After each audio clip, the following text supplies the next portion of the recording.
right, so let's go ahead and get started here. So welcome everyone. My name is Brittany Shade. I'm an account executive at Hivebrite. Today, I have the pleasure of being joined by some leaders in the corporate alumni space. We have Jillian Kaminski, Global Head of Alumni at BlackRock, and Julia Ellis, Associate Experience Manager at Fidelity. So thank you both so much for being with us today to talk about the power of corporate alumni communities. To our audience, please be aware that you can ask questions throughout using the Q&A box, and we will do our best to answer them at the end. We would also love to read more about your communities, goals, and challenges, so let us know via the chat. All right, now with intros out of the way, let's get the discussion started. So our first question, to kick things off, could you tell us more about your alumni community's mission and who it serves? And Jillian, let's start with you. Perfect. Thanks so much, Brittany, for having me. Excited to share the virtual stage with Julia, and thank you all for joining this morning or afternoon, wherever you are in the world. A little bit about BlackRock's Alumni Network. So we were founded almost a little over 2 years ago, approaching our 2.5-year anniversary. So we launched in January of 2022, and BlackRock launched its Alumni Network really for the purpose of reconnecting with our alumni. And a few of the reasons why we decided why an alumni network would be a great idea, first and foremost, is it's the right thing to do. My boss and I like to say that oftentimes you find that you're probably spending more time at work than you are in your personal lives. So as a thank you for all of your contributions to the firm, whether it was for a year or if it was 20 plus years, the resources that we provide are a way to say thank you.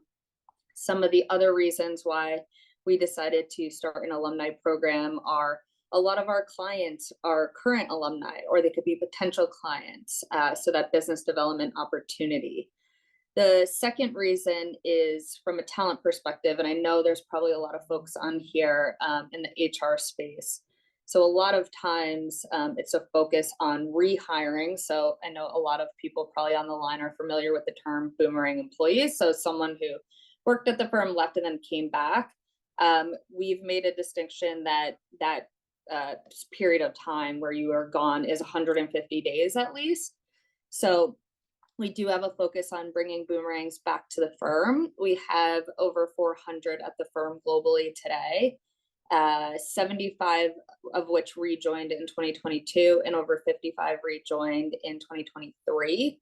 But I also like to say from a talent perspective, it's an employer brand angle. And I know we'll go into a little bit more of this later, but our alumni are great referrers of the firm. So telling their friends and family, or even people that they used to work with who are interested in BlackRock, that it's a great place to work. The third of which is reason why we have an alumni program is from a brand and reputation standpoint. So getting our brand and our name out in the world. And when people are talking about the firm, that our alumni know what we stand for and know what the mission of the firm is and can reiterate that.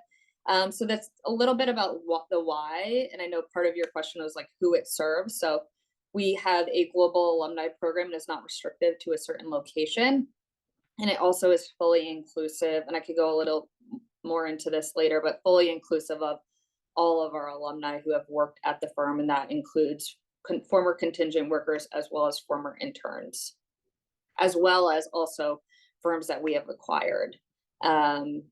Which is an interesting one because I actually launched the program and then we had a few people from firms that no longer exist because BlackRock acquired them, and they said, can I be part of the BlackRock Alumni Network, even though I technically never worked at BlackRock?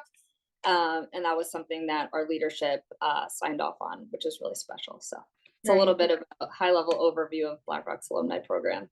That's amazing, Jillian. Thank you. So to summarize, your alumni network is for brand reputation, rehiring, and thank you. And I really love that last point, that the thank you piece is really lovely. So Julia, same question. Could you tell us more about your alumni community mission and who it serves? Yes, absolutely. So first, thanks for having me. It's always great to be able to see Brittany and Jillian on a call. And then hi, everyone. Good morning, good afternoon, good evening. So yes, Fidelity is alumni network.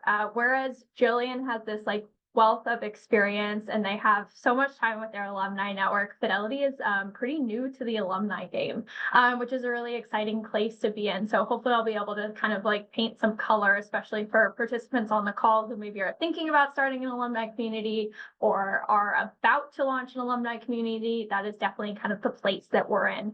And so Fidelity launched a pilot of our Fidelity alumni community in November of last year. So again, very new to this space, but I think we've already had some like really key insights coming out of this program that I'm really excited to share on the call today. And so kind of a little bit of background on our alumni community. First and foremost, the alumni community was really a passion of both our CEO and our CHRO. And so we really had that executive push, that executive presence in launching an alumni community, which was really important for us to sort of provide that kind of oomph that the program needed to really get off the ground, right? And while both the executive sponsorship was really important, the second thing was about, what is this program going to look like? Who is it going to serve, right? Like, why is this going to be important to Fidelity overall? And so I sit in our HR department under the associate experience team. And traditionally, when we think of associate experience, right, we think of the current Fidelity associate experience. But as our job market has changed, as the landscape that Fidelity sits in and changed, that's really evolved into including both candidates on the front end of the associate experience, but also alumni, right? And including those individuals who have dedicated extreme amounts of time and resources and knowledge to Fidelity, and really providing them with a community that they can go to once their tenure with Fidelity has terminated. And so we're really still trying to build out like what is sort of the long-term value add of this platform going to do. But what I can say is first and foremost for us, it was about extending that associate experience and being able to provide alumni with a community, with a space where they felt like they could come and share knowledge with each other, gain sort of valuable resources when it came to career development, networking, promotion, those kind of opportunities. And so that's something that we're really trying to push. And then on the back end, what does Fidelity receive? We get that brand ambassadorship. We get a really robust and vibrant community of individuals who we historically have not tapped into in the past. So I'll go more into that in in further questions, but really want to emphasize kind of the overall goal of the network was really around fostering a really strong sense of pride and loyalty amongst our alumni and motivating them to actively endorse our products and our services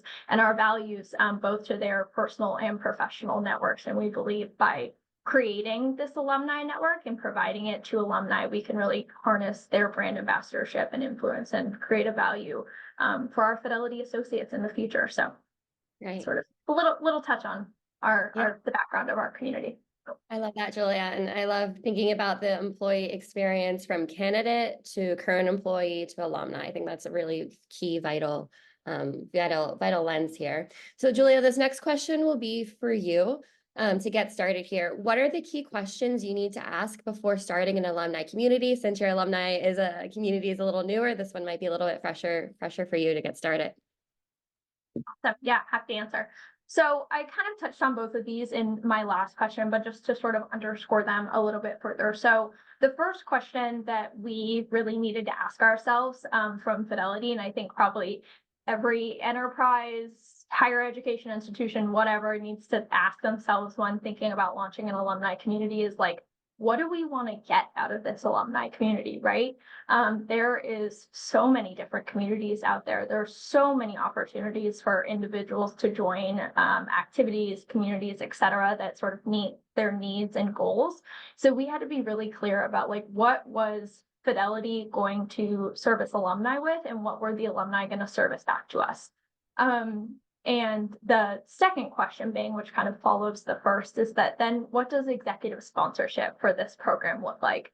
And the reason why that's so important is a couple of different reasons. The first one is alumni community, especially for Fidelity. Yes, there's definitely a business case and a value add for it, but it's also in some ways a nice to have, right, for the organization. And so when we think about long-term sustainability of the program as a whole, we really had to think through like who are going to be the champions of this program and make sure that as we go through different phases at Fidelity, as we continue to evolve our associate population, who's really going to stand behind this platform and make sure that it continues on from a longevity perspective. And so that was really important for us. And making sure that those executive sponsors were bought into the value and the business case for this platform as a whole. And so we're definitely still evolving our business case, but what I will say is that it follows very closely to what Jillian was saying, right, around boomerang hiring, brand ambassadorship, testing of new products and services, and networking and career development. And so we were really clear in the beginning about those being our goals, but we had to ask ourselves that question beforehand and make sure that that was in alignment with the rest of the organization's goals when it came to what did we want to do with our network. Right. Thanks, Julia. That was awesome. So Jillian, the next question, same question for you. What are the key questions you need to ask before starting an alumni community? Your community's been around a bit longer, so thinking back that 2.5 years, what did you ask to get started? Absolutely. I would say Julia touched on a lot of the top line, but a few things that I'll highlight. And this also goes for not only when we started our journey, but what I love to do. And I know a few of you are on the webinar today, but I love touching base with other firms that are interested in starting their alumni programs or in the beginning stages to talk through like what does success look like and how do you get this really approved by senior leadership. And the one thing that I'll double down into, and Julia said, like their CEO and their CHRO were on board. Similarly at BlackRock, my boss is one of our vice chairmen. This was his passion project. Like this started with him years ago, like understanding the business case and really getting the rest of our leadership around into finally getting it approved. And in that business case, when it was presented, I would say the two things that are most critically important are one, obviously the headcount. This is a full-time job. And I know that there's varying degrees of like how big alumni teams are across specific organizations, but also the technology. So having a central CRM that you can operate the platform out of, and you're moving away from mailing lists, Excel spreadsheets, and tracking alumni. And like, that's the way I think doing it right, so to speak. So I'd say that, is your organization ready to invest in the headcount, invest in the technology to really make sure the program is successful right from the start? And then the second thing that I'll say is, and I feel like many on this line are, if you're a global organization, understanding like, do you have the ability to scale this globally? I think even for us, when we started, I had alumni reach out and they're like, oh, can we start an alumni program in Dublin? Can we start one in Hong Kong? Like, no, I think that many firms operate in different ways, but if you're an international firm and you're going to start an alumni program, understanding, do you have the capacity and the scale to make this a fully like one alumni community? Right. Yeah, the globalization, making sure that it works for everyone, but you have that global control and sort of global insight into all of your sites and your alumni across the world. Thanks, Jillian. So our next question here, how does fostering connections between alumni, current employees, and the organization create value? So Jillian, let's start with you for this one. Absolutely. So everything that we do as an alumni network involves employees. First and foremost, I think that it helps internally all of our employees and everyone feel this sense of community. The second is so that they are also ambassadors of the program. We want to make sure that globally all of our employees are not only aware of the program, but also have participated in either events or any other initiatives or programming that we do, so that they also feel invested in the community. So not only are they an ambassador, but they're also people that we rely on to get people signed up for the network. So I like to say I am very active on LinkedIn, and that's often one of the most frequent ways that I engage with our alumni and try to get them signed up for the platform. But I do think it's a little bit different. You're more likely to accept a text message, email, LinkedIn message from someone that you know and used to work with, rather than me as the head of alumni relations. I do get people who accept my messages, of course, but I think you're more likely to connect with an old colleague or friend. So Right. it's very helpful for our employees. It's a way to help me in the program to have get them to have people sign up, but also one of the ways that we sort of entice that collaboration and engagement is everything that I do, I invite employees. So I'd say the biggest way that this comes to life is through in-person events. So anytime that I host an in-person event, I will invite employees. I will never go beyond a 50-50 split of employees and alumni, because then it turns into an employee event. But if you have that mix of employees and alums, there's really an amazing set of stories and experiences that come out that we hear after the event. So I like to say there's a spectrum of connections that are made, and this is between alums, this is between employees and alums. And that's everything from business connections. So people who message us after the event saying, I met so-and-so, we're meeting next week on XYZ. Sometimes they'll go into more detail, sometimes they won't, but it's sort of tying back into that business development case. The second are relationships that form that more are mentorship related. So we'll have someone email us saying like, I met this person for coffee, and we sort of hit it off. Like later down the road, I end up finding out that they were more of like a mentor-mentee relationship, which I think is really interesting, because I think that works both ways. That works to the experience of like an employee who's currently working at the firm being mentored by an alum or vice versa. And then the last is personal connections, which it was probably one of the most shocking things that I learned right off the bat. But we had events where people were new to that city. They never worked for BlackRock in that city, but by way of life, they are now living in there. And they didn't have any new friends. Like, I think we can all accept sometimes it's hard to make adult friends. And so they met friends at that event, which is really special. So we sort of bring employees into the fold with everything we do. And it's a really special community that ends up forming out of it. Right. I love that. Thanks, Jillian. I love thinking through the spectrum of connections that your current employees and alumni and sort of the synergy that happens there. It's awesome. Thanks. Jillian, Julia, same question for you. I knew I was going to mix up these names. Julia, same question for you. How does fostering connections between alumni, current employees, and the organization create value?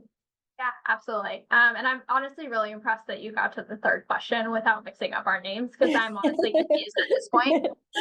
So fantastic job. But I think that a lot of what Jillian said was spot on to how we're thinking about our alumni community and the way that it can sort of service all three components, the organization, alumni, and current associates. And I think where our really big focus on obviously was the current associates, just based on sort of where we started this alumni platform from within the Fidelity organization. And what we were hearing from our associates over the past couple of years is that they felt a lot of sort of like tension and stress when they thought about kind of their last day at Fidelity for whatever reason, right? Whether that might be through retirement, leaving for a different opportunity, relocation, traveling, right? There's so many different reasons why associates end up leaving an organization. And we were hearing from our associates that it was like leading up to the first day, they were so stressed. I mean, the last day, they were so stressed about turning in their laptop and not feeling like they then had a community that they previously had, the Friday before. And so we really kind of took that question of how do we give associates a sense of a safety net and of a community even after they leave the organization, so that while they're here, they feel supported and they feel like Fidelity supports them no matter where they end up going in their career development journey, or just their personal journey, right? And so we took that question and really started to look into the idea of an alumni network, both servicing the organization in that way, but serving current Fidelity associates and once they became alumni. And what we knew from just kind of talking with our alumni base is that we have this really robust global alumni community here at Fidelity that we had no way of tapping into and no way to connecting into. And so this network really allows us to kind of bring those individuals together and give current Fidelity associates, right, that opportunity once they become alumni to really be a part and immersed in that community moving forward, which is a really kind of lovely kind of transition from one associate experience to the other. And then the second component of it is from then an alumni perspective, they get to come back and share their experiences with current Fidelity associates and feel a part of both the alumni community, but also the Fidelity community moving forward. I don't know how many times, I sit in the office every day and I'm like, wow, I really wish so-and-so still worked here because I'd really like to ask them a question about whatever, fill in the blank, right? Like how many of us have had that conversation with a colleague? And in the future, Fidelity is going to be able to do that, right? We're going to be able to bring alumni back into the fold of the Fidelity family, and give them the opportunity to come back as speakers to share knowledge about, whatever they're working on or in the past, kind of their information base that they had prior to leaving the organization. Provide our current associates with mentorship from alumni, sponsorship from alumni, knowledge sharing, and sort of a lot of those kind of unique opportunities that we just haven't had a way to tap into that alumni and kind of consolidate and condense our communication channels, our marketing channels, our brand ambassador channels in the past, right? So that's a really kind of fun and unique opportunity that we're really looking forward to distributing both amongst our alumni and our current associates moving forward. Right. Thanks, Julia.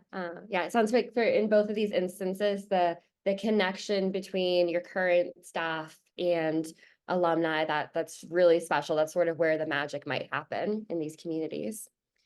Thanks. So our next question here, let's start with Jillian. What strategies can organizations employ to drive adoption and active participation in networking within their alumni community? Great. So the first part that I'll take is getting people signed up. So I think we all accept that, or globally, I think there's a lot of restrictions to getting access to people's email addresses and whatnot, and what's considered marketing versus spam. So I'd say the first thing regarding getting people signed up, and I touched upon it a little bit in the last comment, but it's really leveraging your employees to get people signed up. So tied to that internal campaign to get our employees spreading the word is also a campaign that entices them to do so by giving gift cards to our company stores, like keeping it within the brand. So the people with the most referrals get pulled quarterly and they get gift cards to our company store. The second is obviously leveraging social media. So we have social media ambassadors for BlackRock that are approved by the firm because we are a financial services company, and those people are able to post on LinkedIn, spreading the word about the alumni network. So that has worked very well in our favor. The one tip that I would say for folks, and this was a focus of mine in my first year, is like in your first year, you need to like get out as much as you can because the network is new. You have the excuse of saying like, did you know this network exists? Like my worst fear is like being that person like 3+ years later who like never reached out to like this person and they're like, how did I not know about this? So like that is my biggest piece of advice for everyone. Like in your first year, go big, like try to get to as many people as you can, even personally.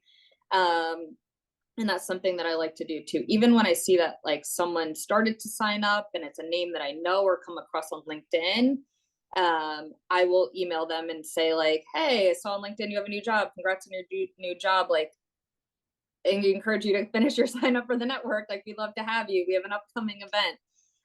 So making it more personal as well. I would say the second part of the question is how we engage with our alumni once they're actually signed up and keeping them engaged.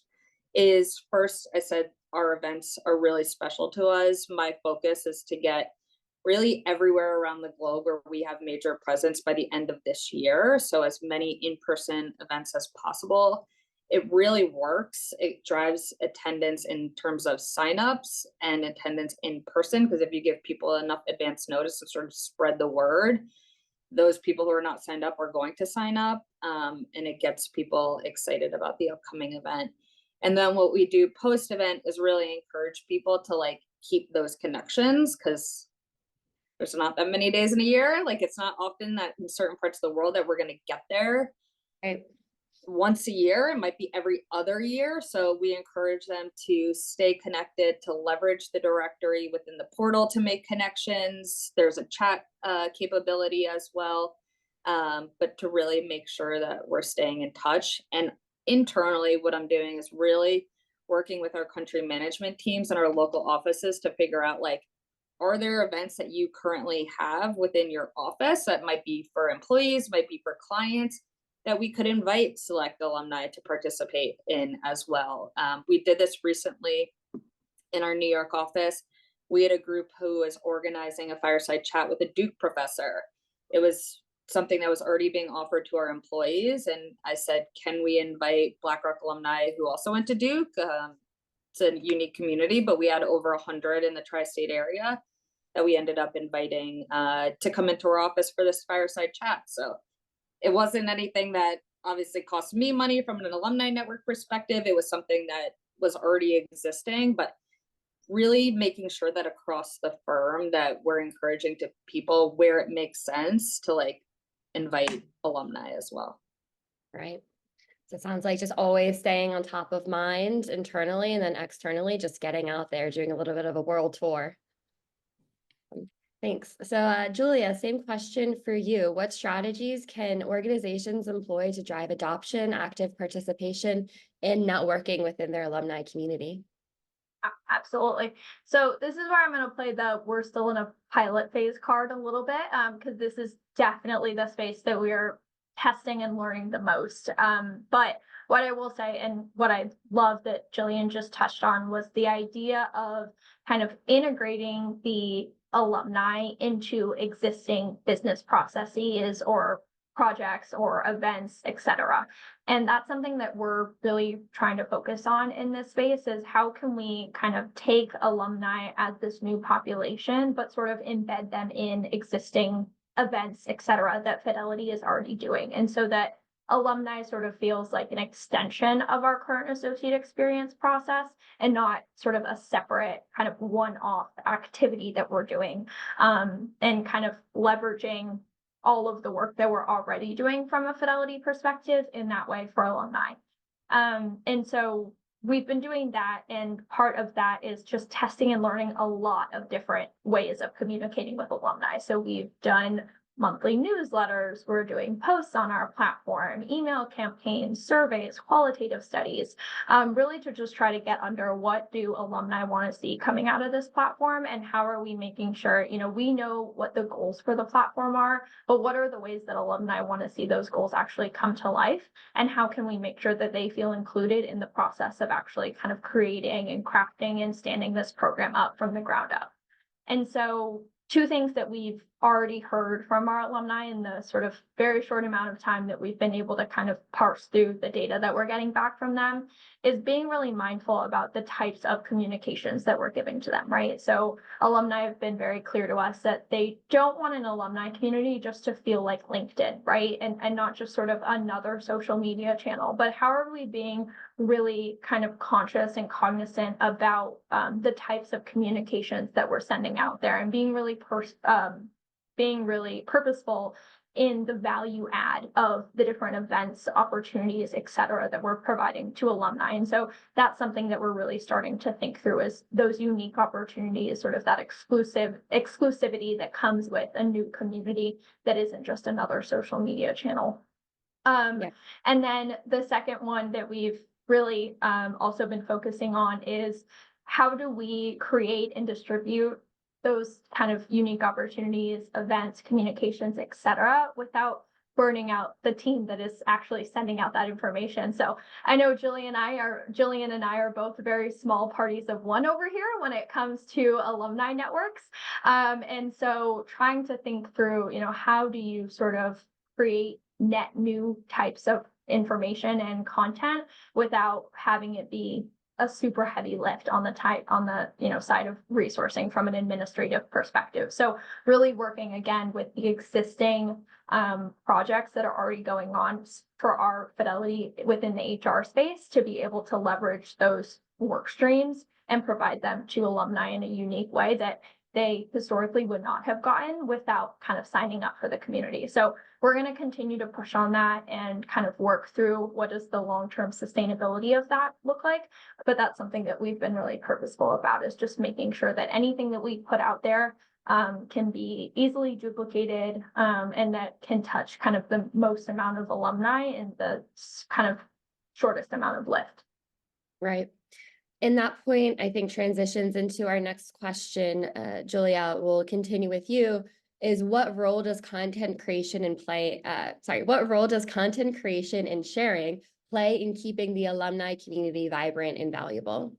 Absolutely. So kind of just going off of kind of my previous question was really about the idea around exclusivity, right? So something that we've definitely heard from our alumni network is, what's in it for me, right? And that's a perfectly fair question from our alumni community, right? Like, how is this not just LinkedIn, or how is this not just me, being in a group chat with 10 other people that I used to work at Fidelity with, right?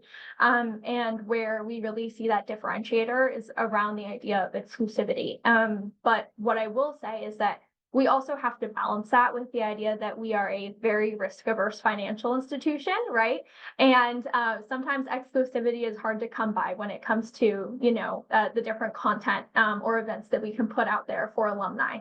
And so we're thinking about exclusivity in a lot of different ways. And one of the ways is just sort of exclusive access to X opportunity that alumni previously would not have gotten, right? So whether that be different resources or events, speakers, volunteering opportunities, that's a big one that we've been hearing from our alumni, that they would love to get re-involved with Fidelity Cares events, which historically we have only opened up to current Fidelity associates, right? So exclusivity doesn't just have to mean, I want to know about the most recent org changes before they're posted on LinkedIn. It can also be, you have this really unique opportunity to reconnect with Fidelity associates and some of the kind of most impactful information coming out of Fidelity that you just historically would not have, not being a part of an alumni community. So really pushing into the idea of exclusivity and how that can mean different things for this alumni population. Great. I love that. Thank you, Julia. Same question for Jillian. What role does content creation and sharing play in keeping the alumni community vibrant and valuable? So I want to double down on what Julia said in terms of like how frequent content is shared, because I do think it's really important. It's actually a lesson I learned pretty early on before we even launched, when this word was sort of spreading internally across the firm that we were launching a program. I had a few people who were part of other alumni programs who said to me, like, I received too many emails from my alumni network from my last firm. Like, if I have any advice for you, it's just like, tone it back a little. And that was something that I heard a few times. So it definitely like was sort of embedded in my mind. And it's something that I am very protective of now. We average 2 push email notifications a month to our alumni. And all of the rest of the content is within our portal. So I think at this point, people know that like they're going to hear from us on average twice a month, and likely our newsletter is on right now a cycle of a little bit more than quarterly. So they'll expect to receive that then.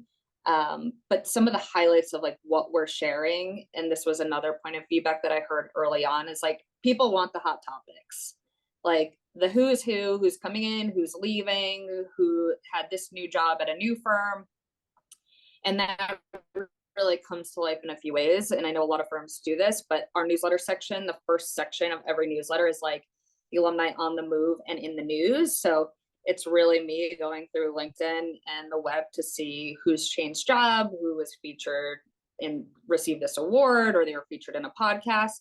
That receives a lot of feedback. I think also it didn't really happen the beginning, but people very much want to make their accomplishments and their new jobs known. So whereas when I first started it, I was scouring LinkedIn and doing the work myself. Now people are very eager to like submit their new jobs to me. So it almost makes it a little bit easier. And then the other content that we're sharing are things like org changes, leadership changes. I think that helps from a talent perspective when people see that there's changes within the organization or changes maybe in the department that they used to work in. It also accounts for one of our highlights in terms of communications is promotions. So for the past 2 years, we got approval to share the BlackRock promotions list, which comes out every year on the same day with our alumni. And actually, it's been one of the most, it's not only our highest opened email for the past 2 years each year, but it also creates this incredible sense of community because whereas before the promotion list comes out internally, right, everyone congratulates each other, there's a lot of messages, it's a really fun day. And then the jobs actually go into effect in January 1st of the year. So there's a little bit of a delay. And then when people see on LinkedIn, their external network will know about it. By sharing with alumni, I have so many employees who will message me or see me in the elevator, and they said, it's so nice that now the list goes to our alumni because I'm able to reconnect and I get messages from people that I haven't heard from in a while and like making that connection again. So it's really special. And then our other focus is on boomerang and employee and alumni rather career stories. So I do interviews with both. One example of a recent alumni interview that I did was a woman who worked on our technology team. She had a passion for the arts and Broadway, and she actually just starred in Life of Pi on Broadway, which recently concluded. So I interviewed her, which was really special. And then we have a team internally that actually has 4 boomerangs, 2 of which are managing directors. So it's a really special story. So I actually did a group interview for them that I'm currently working on. So those are like the types of stories and content that we're sharing with alumni that are really resonating. Great. Thanks, Jillian. Those were both really great examples of all the different types of content that can engage an alumni community. So really great examples. Thank you. So for our next question, Jillian, we'll start with you. How do you ensure members are happy with the community experience? Yes. So I would say the first thing is in really anything that I do, I'm asking for feedback and ideas, whether that's at an event and speaking with alumni in person who come up to me with ideas for the network. But I would say more formally, last year was the first year that we launched our alumni survey. So this was something that we plan to execute each year. And this ranged for our first survey, this ranged from questions of everything of like, what do you want to see from the network? How much do you want to be communicated with? Sort of not only did it validate some of my hypotheses of like, how often do people want to be communicated with? What type of experiences or events do they want to participate in? But then also it was super helpful to like receive open feedback of like, what you want to see from the network or any ideas. And then finally, like measuring NPS and like how would you recommend BlackRock? Would you recommend BlackRock as a great place to work and questions like that? And that's something that we plan to, as I said, execute each year. Nice. Thank you, Jillian. Julia, same question for you. How do you ensure members are happy with the community experience? Yeah, absolutely. So I know it probably sounds silly, but we just keep asking them. Right? So we have a pretty small population in our alumni network right now, just while we're in this pilot phase. And we are constantly going out to them, asking them, how do you feel about this? How do you want to see this happen? You know, where do you want to go from this?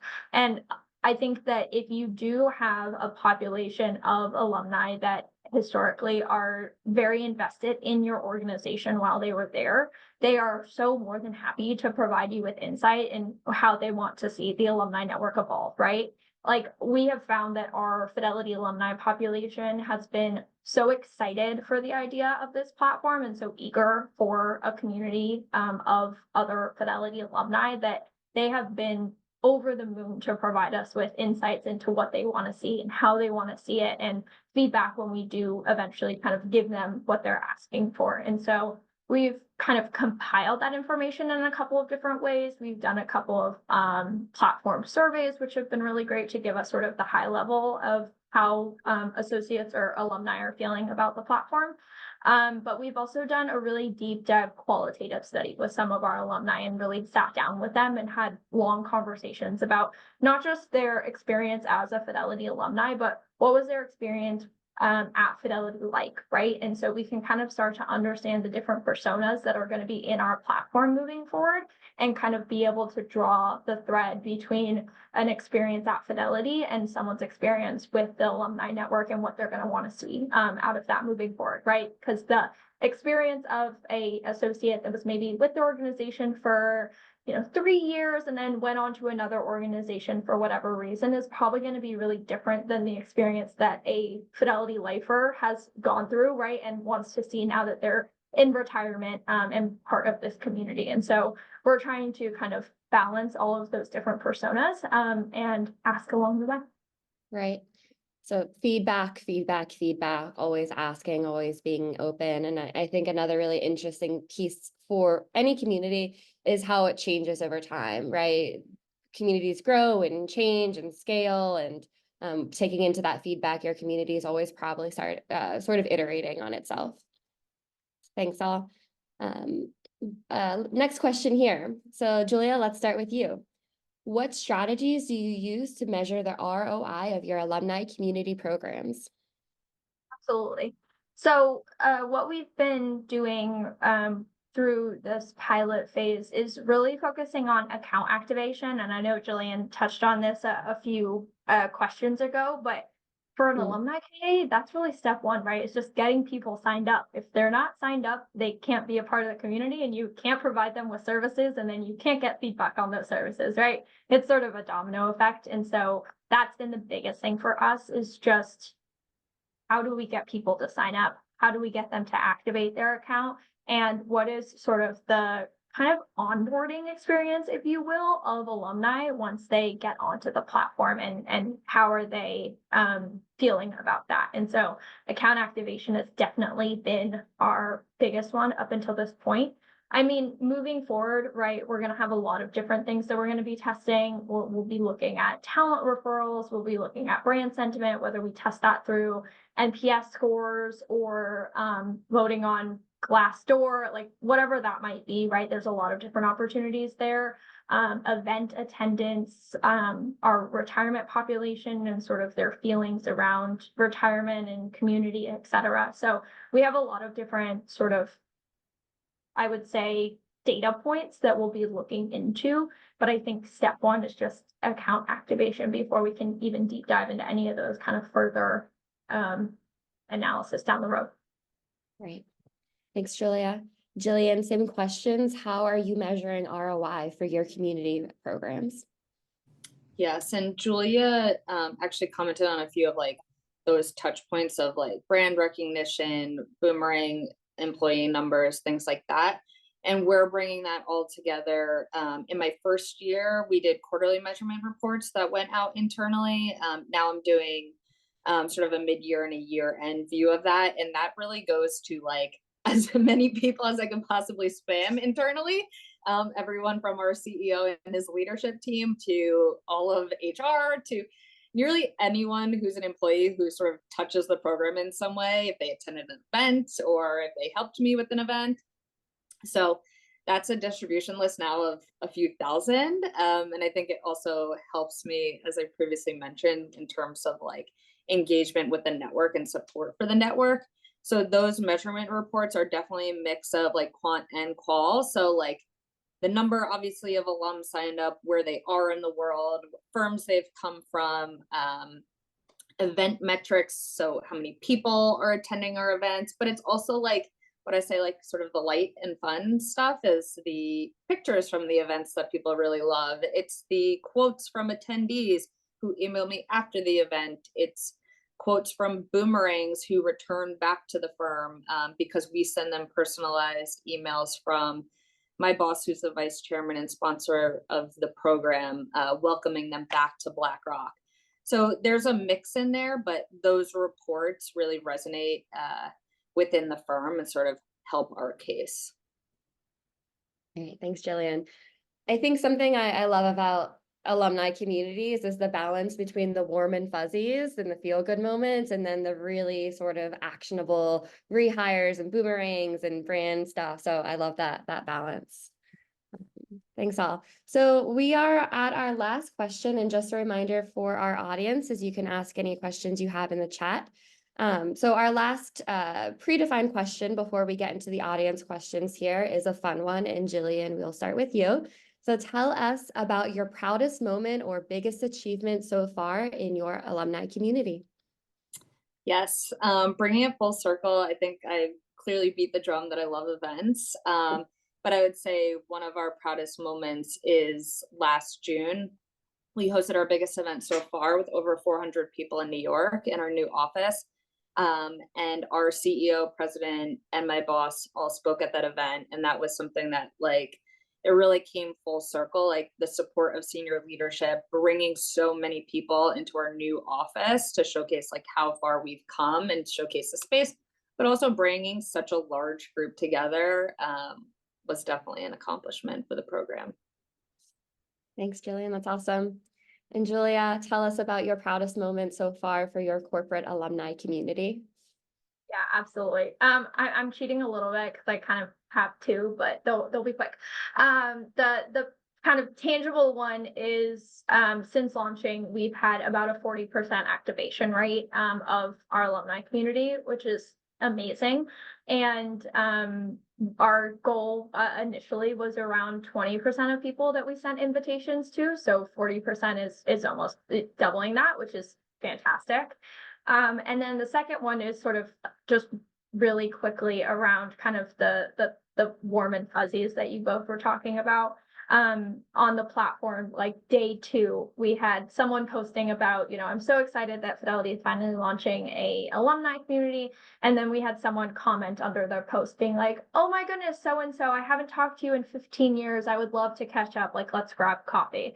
And I think that really was for me, kind of brought it to life, right? And like made it feel like, oh, this is what we're doing this for. These are the individuals who we're trying to service with this platform. So a really kind of, a very small example, but I think it was a really kind of lovely kind of interaction that I took a lot of value from and definitely carry with me as we continue to kind of evolve this platform moving forward. Right. I love that. Just creating connections. And that's really what it's all about. Beautiful. Great. Well, thank you, Julia and Jillian, for answering these questions. And we have about 10 minutes left, and we have some really great questions from our audience. So I'm just going to go through these. We will try to get through all of them. So let's answer this question from Jesse. They asked, people can leave or separate from their employer for a number of reasons. What is the criteria to invite an individual to the alumni community? I can go first. I think I briefly mentioned in my opening remarks, but we are a fully inclusive community. I think I've spoken with a number of external communities as well. There's a few reasons why people will make restrictions, and that's everything from tenure, title, involuntary to voluntary leaver, terms in which the involuntary leaver, and I think I mentioned tenure as well. So there are restrictions a number of firms take. We have made the decision to be fully inclusive. We got that confirmation to do so because our portal that people sign up for is sort of limited. You cannot post in our portal. It is all read only. So there's no opportunity for someone to comment or engage or create their own post. So that gave the reassurance to our leadership that we could do so. What I'll say is I think that a lot of people worry about the so-and-so quote bad actors. I think there's also it's my personal view too, there is a redemption period. The mistake of someone 10 years ago doesn't need to be their failure of like not being accepted into an Right. alumni program if they Yeah. want to receive emails and newsletters. Sure. I think there's certain limitations that firms can make in terms of like the person might not be invited to an in-person event, but if they want to listen to a webinar where there's no opportunity to speak or engage, or they want to receive an email, like that's fine. And Right. guess what? I think for the people who are worried about it, they don't want to join your alumni network anyways. Right. I love that approach of the inclusivity there. Julia, anything to add about how you're sort of thinking about getting folks into the platform? Yeah, so we're definitely still trying to understand like what the quote unquote restrictions for our alumni community is going to be. I love the way that BlackRock does it. I will say though, we will see if Fidelity is sort of able to overcome that initial kind of gut punch of kind of allowing everyone into a community. I think that can feel really daunting, Right. especially for a very risk averse organization. But what I will say is that we are trying to be as inclusive as possible when it comes to sort of the geography and the types of associates that we want in the platform, right? And so I know Jillian talked about this, but making sure that what we can do for our US-based associates, we can also do for our global associates, and that we're providing opportunities both virtual and in person for some of our associates that no longer live near our kind of regional satellite centers. And so making sure that any opportunity that we have, we provide it in the kind of most diverse way possible and most equitable way possible. Which is definitely going to take a lot more lift on our end, and maybe Right. will only allow us to provide a limited number of opportunities, but making sure that those opportunities are going to be able to service the most amount of alumni possible at the same time is something that's really important to us moving forward. Yeah, that definitely makes a lot of sense. Thanks all. So let's answer this question next. That's about mentorship. So it's specifically addressed to you, Jillian, but Julia, please chime in. So Jillian, you mentioned the value of mentorship that can come from the alumni network. Is there a formal mentoring component to the BlackRock alumni network? So how are you thinking about mentorship at within your alumni network? Yes. So I previously mentioned, so it does happen informally as a result of events, but I have formalized a mentorship component of our network. So at the beginning of last year, we have a managing director of BlackRock who runs with her research partner at Penn a program called Circles, and it is small groups of 8 to 10 women who meet monthly in a facilitated conversation.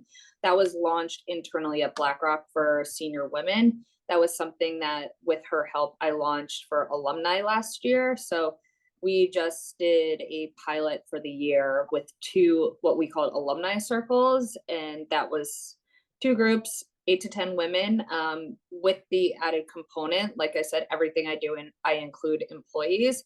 So Right. that actually was a mix of alums and employees in those two circles. So that program's wrapping up this month, and we're working on sort of next steps for that, but looking to continue. So that is sort of currently our mentorship offering, but I think it's not out of the line of sight of like future formal mentorship programs. But again, I think if anyone has ever like dabbled with like trying to execute a global mentorship program, it's a large feat. So I Right. think that you definitely need to make sure that you have the resources to do so.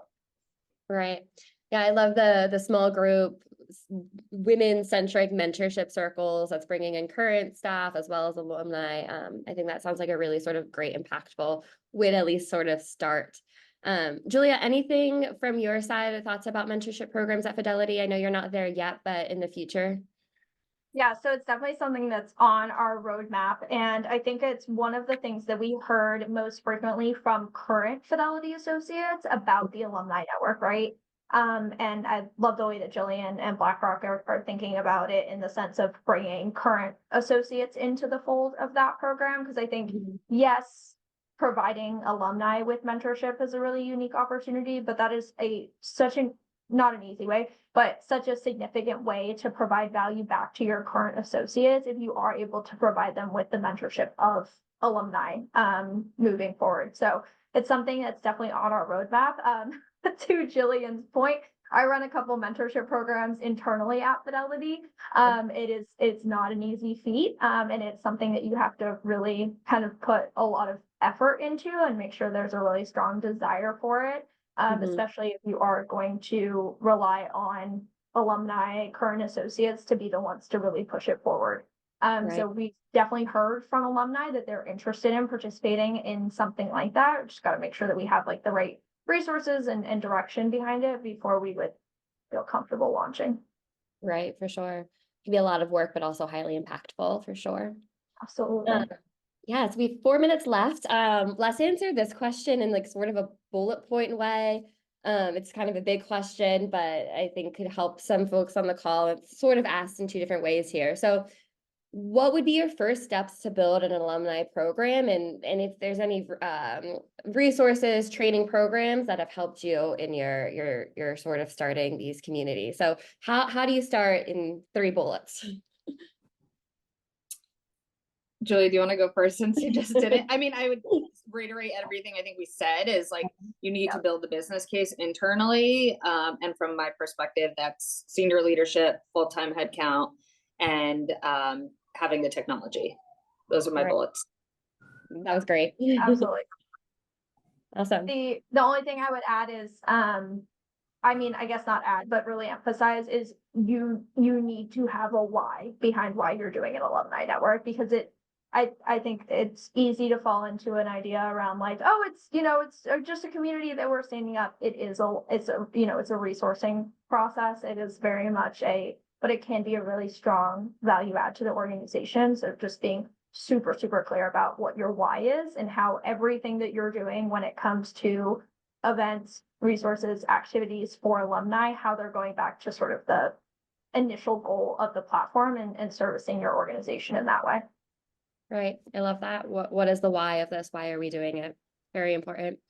Okay, I know we have 2 minutes left, so I don't think we quite have enough time to get into another question. So I think we will cut this off now. Thank you so much, Jillian, Julia. You were both amazing, super impactful. I have a page of notes here. This was awesome. Thank you for our audiences and tuning in. To our audience, we will be providing the recording of this webinar by email. If you have any questions, please hit reply on that email. And a survey link will also be dropped. I think they just dropped it in the chat. So would love your feedback of this as well. Remember, feedback is important. So again, thank you, Jillian, Julia, so much for your time, your energy, your thoughts this morning, this afternoon. You are both amazing. And thank you all for joining on the call. Thank you, Brittaney. Thank you, Julia. Thanks everyone for joining. Bye, all. Bye, everybody. Thank you so much.